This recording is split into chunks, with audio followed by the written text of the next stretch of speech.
Hi, this is Eva for Once Upon a Timeline, and today we're going to talk about the chicken that lived for 18 months without its head, as well as some inconsistencies in the official story.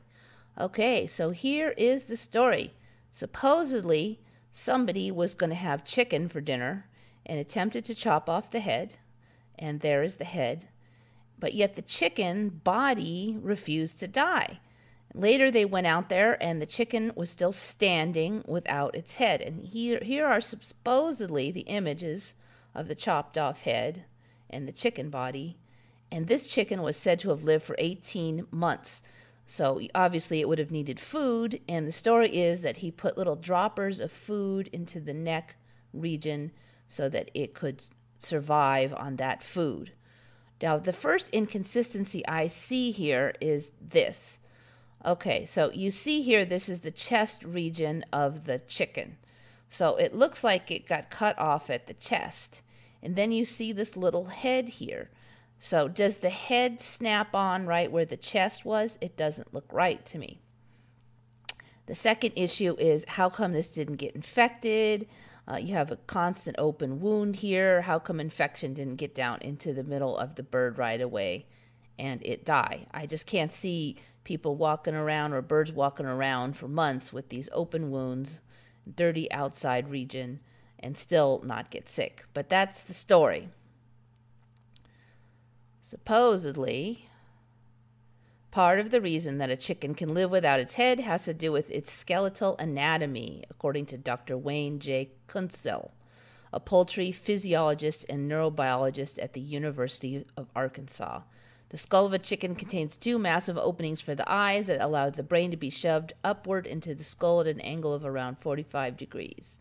This means that while some of the brain may be sliced away, a very important part remains. So it's kind of like the brainstem region, apparently. So the story is that there's a little bit of brain left in here, and it's enough to run the chicken. I still don't buy how it didn't get infected and it didn't bleed to death or anything, though, but that's the story. Okay, so here is another image of it. Again, you can see this is right on the chest. But what confuses me is if you look at an image of a live chicken, the chest is right here.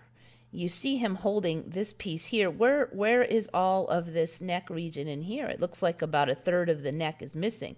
I mean, you don't put that tiny little head right onto this big base. You have to taper up. So there's something weird about this story to me. A number of things weird about it. Also, they say that somehow they missed the jugular vein.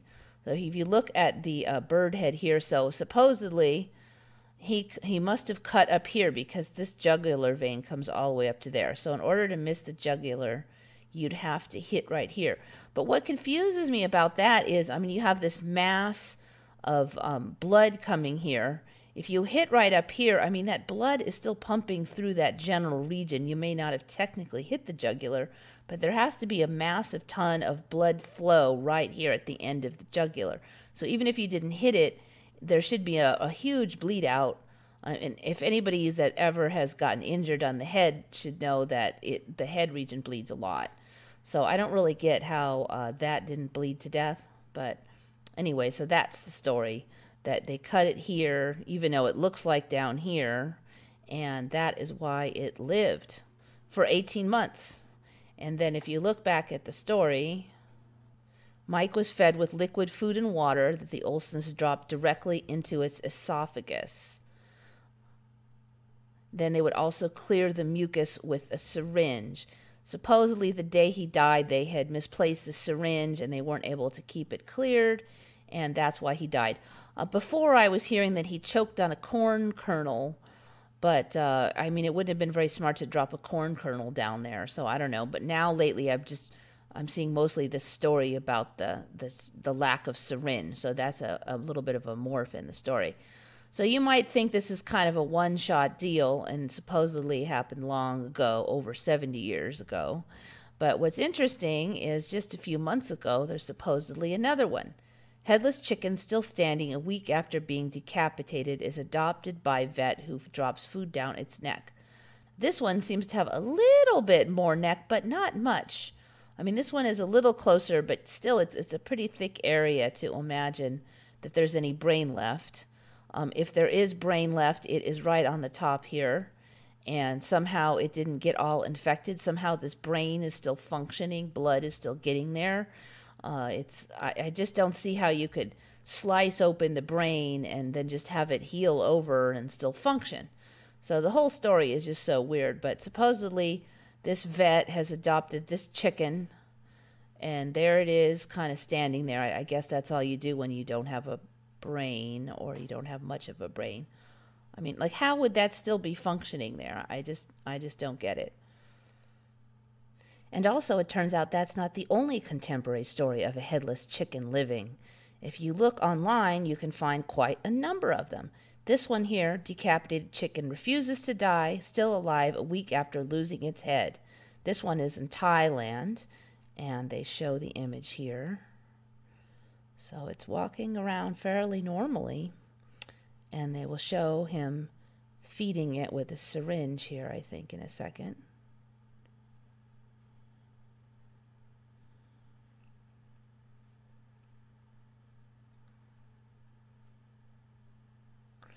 There it shows what they're feeding it.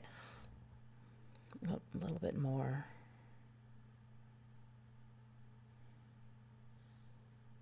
You can see it kind of like making swallowing motions and stuff too. Anyway, so pretty weird. Not a lot of info on that. I muted it because it's all in Thai and I don't understand it anyways. Okay, and then there's another one. I found it from this image. I just noticed that it's a different bird because the coloration is different. It leads to this, but you can see their quality of image on there is not very good. But anyway, the story is barely 2 weeks after a headless cockerel was seen roaming in Kware area of Ongata Rongai, another one was found in the Tumaini area, sending a chill down the spines of residents. So 2 of them in a short period of time. Early morning incident attracted a huge crowd of people who are yet to come to terms with the occurrence. Residents vowed to set ablaze the headless bird, which was spotted near Tumaini supermarket. But they took to their heels when they poured petrol on it and lit a matchstick, but nothing happened. So that's kind of weird. Anyways, but I looked it up, and there's an image of the supposed headless walking chicken. At least that's one of them. I was able to find the one in Rongai, which is this one. The story is that somebody saw a bag in the road and thought it was waste, but then there was some movement, so finally she opened it, and there was one dead chicken in there, and then this live chicken. So, and it's apparently lived quite some time. I mean, no word if anybody tried to feed it or anything. It sounded like they were pretty scared of it, at least according to this story. Anyway, so these stories are popping up all over the place with chickens being able to live with their head cut off. So I guess it's not that rare of occurrence anymore. So anyway, pretty weird. I don't know what to expect next with this ME. Just gets stranger and stranger. This is Eva signing off for Once Upon a Timeline.